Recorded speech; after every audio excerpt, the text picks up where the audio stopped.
All right, so today we're going to dive into something a little different, I think. Yeah, a little darker maybe. Yeah, darker for sure. And this one comes from a listener request, actually. The Crash by Freida McFadden. You know, we get a lot of suggestions. And this one just had so many people talking about it. Oh, yeah, this one's been buzzing around. Right. And we actually have like almost a full podcast outline here from somebody who really went deep on it. Wow, whole breakdown. It is. So we're going to use that, and we're going to try to unpack this psychological thriller. Really get into what makes it tick. And by the way, full spoilers ahead, so if you haven't read The Crash, maybe bookmark this one for later. Yeah, come back when you've had the chance to experience it yourself. Exactly. But if you have read it or you just don't mind spoilers, then buckle up because we're about to go deep. And I think the central question that hangs over this whole book is, what happens when kindness turns into captivity? Ooh, that's a good one.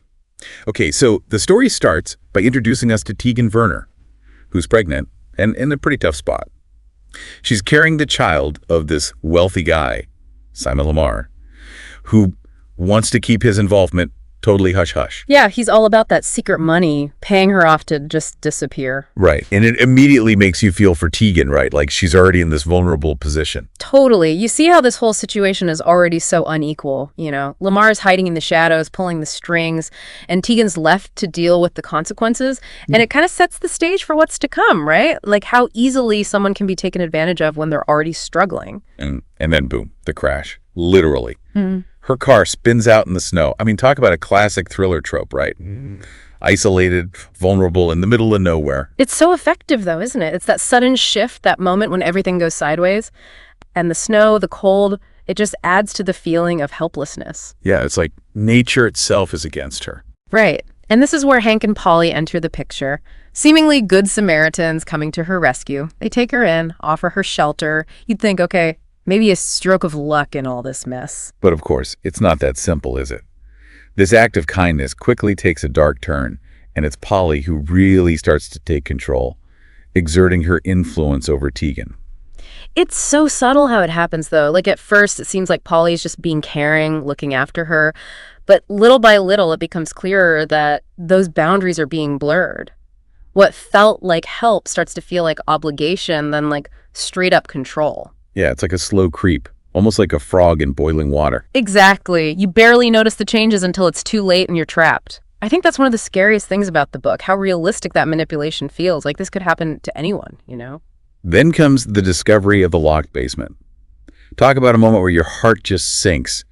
It confirms everything, doesn't it? That things are not what they seem.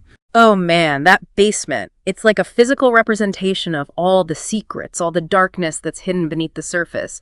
It's the point where you realize, oh, this is not just a weird couple. This is dangerous territory. And for Tegan, she must be thinking, how did I end up here? Right.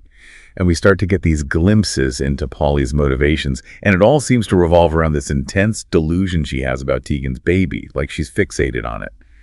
What's your take on Polly's mental state at this point? It's fascinating, right? McFadden does such a good job of showing how trauma can twist someone's mind, even something as natural as the desire to be a mother. You get the sense that Polly's lost something, and this baby represents a way to get it back, even if it's all in her head. It's like a desperate attempt to regain control, but in the most messed up way possible. Yeah, and I think it speaks to a bigger point, too, about how we deal with grief.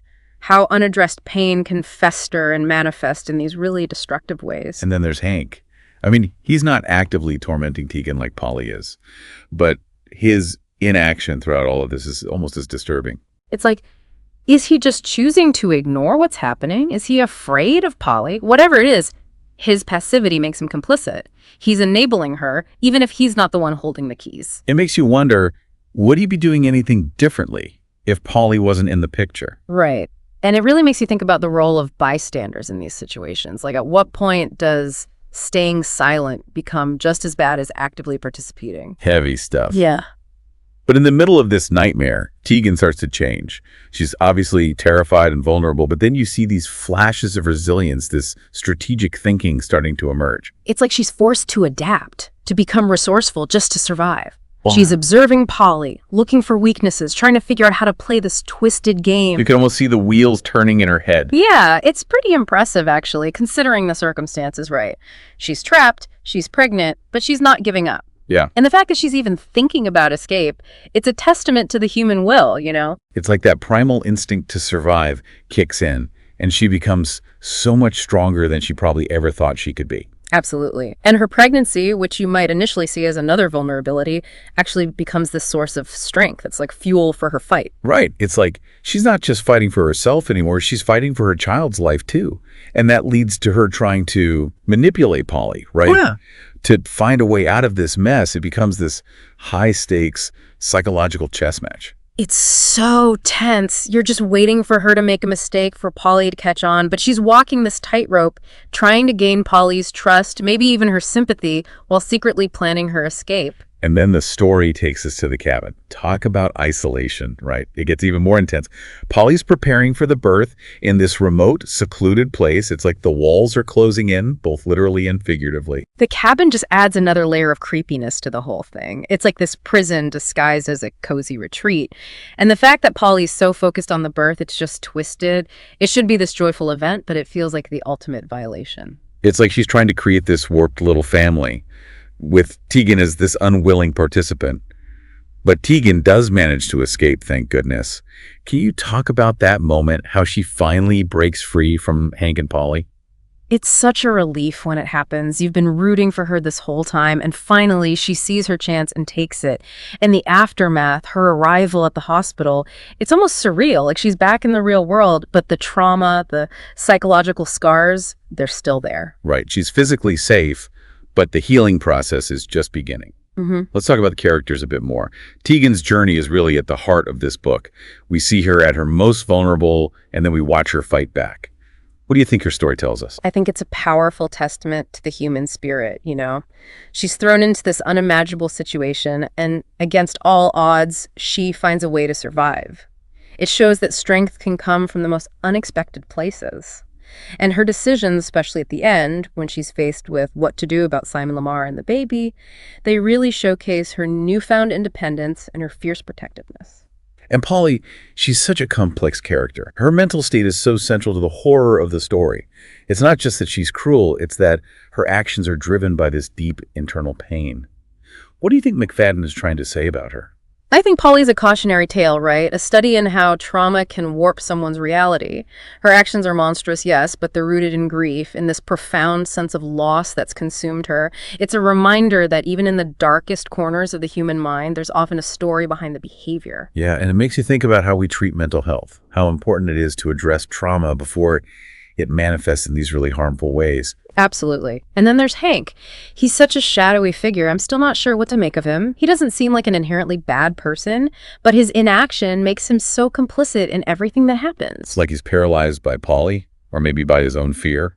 Right. But either way, he represents this danger of complacency. Like sometimes not choosing a side is a choice in itself, and it can have devastating consequences. And then there's Simon Lamar, the absentee father. He's physically absent for most of the book, but his presence looms large over the entire story. Right. He represents that privilege, that detachment from responsibility.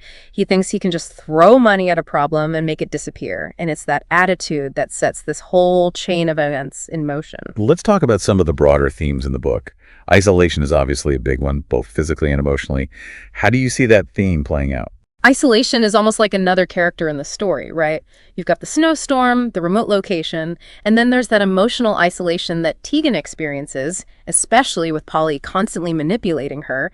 It all just adds to the feeling of claustrophobia and helplessness. Yeah, it's like she's trapped on every level. And then there's the theme of grief, which we touched on earlier. It's so interwoven with Polly's motivations, but it also has this broader presence in the story. Grief is explored in such a nuanced way. You know, it's not just sadness. It's this raw, powerful force that can drive people to do terrible things. Polly's grief has warped her reality, but it also highlights the universality of loss and how it can affect us all in different ways. The power dynamic between Polly and Tegan is also fascinating. It's constantly shifting, and you're never quite sure who has the upper hand. That's what makes it so compelling, right? You're constantly on edge, wondering how Tegan's going to navigate this minefield, how she's going to outsmart Polly. It's a battle for control, but it's also a study in psychological manipulation. Motherhood is another big theme. It's presented in this really dark, twisted way, but it still raises a lot of questions about those primal instincts, about what it means to be a mother. Yeah, it's interesting how McFadden contrasts Tegan's fierce, protective love for her unborn child with Polly's warped, possessive version of motherhood. It challenges our assumptions about maternal instincts and shows how even the most basic human desires can become distorted. At its core, The Crash is a story about survival. It's about what we're capable of enduring when pushed to our absolute limits. What do you think makes Keegan's struggle so relatable, even though the circumstances are so extreme? I think it's that inner strength that she discovers. She's not a superhero. She's an ordinary woman forced into extraordinary circumstances. And the fact that she finds a way to fight back, to protect herself and her child, it resonates with that basic human desire to overcome adversity. And despite all the suspense, the psychological thriller elements, the book still feels grounded in reality, doesn't it? Yeah. McFadden has a way of balancing those elements. Like, the situation is obviously heightened, but the characters' reactions, their internal struggles, it all feels very real. And that's what makes it so scary, because you can imagine yourself in Tegan's shoes thinking, what would I do? And what about McFadden's writing style? What are some of the key things that stand out to you? I'd say her writing is really tight, very focused on building suspense. She doesn't waste words, And she's great at using dialogue and internal monologue to create that sense of tension, that feeling of being trapped. So as we wrap up this deep dive, what are your final thoughts on The Crash? What kind of impact did it have on you? It's definitely a book that stays with you. It makes you think about the fragility of safety, how easily things can go wrong, and how even kindness can be a facade. But it also leaves you with a sense of hope, because ultimately it's a story about the power of resilience, the human capacity to overcome even the darkest challenges. And how did you feel about the ending? Did it give you that sense of closure, or was it left open-ended? I think the ending was fitting. It wasn't overly happy or neatly tied up, but it felt realistic. Tegan makes some tough choices, and she takes control of her own destiny. It leaves you with the sense that she's going to be okay, even though she's been through so much. Who do you think would enjoy this book? Who would you recommend it to? Definitely anyone who loves psychological thrillers, especially those that really dive into the characters' minds. If you like stories that keep you guessing, that explore the dark side of human nature, then The Crash is right up your alley. It sounds like it. Well, that's been our deep dive into The Crash by Freida McFadden. I think it's safe to say that this is a book that will stay with you long after you finish the last page. And on that note, we'll leave you with this. Think about the choices we make when faced with extraordinary circumstances. How far would you go to protect yourself or to fulfill a desire, even if it meant crossing a line? It's a question The Crash forces us to confront, and it's one worth pondering. Thanks for joining us. Thanks for listening. We'll catch you next time.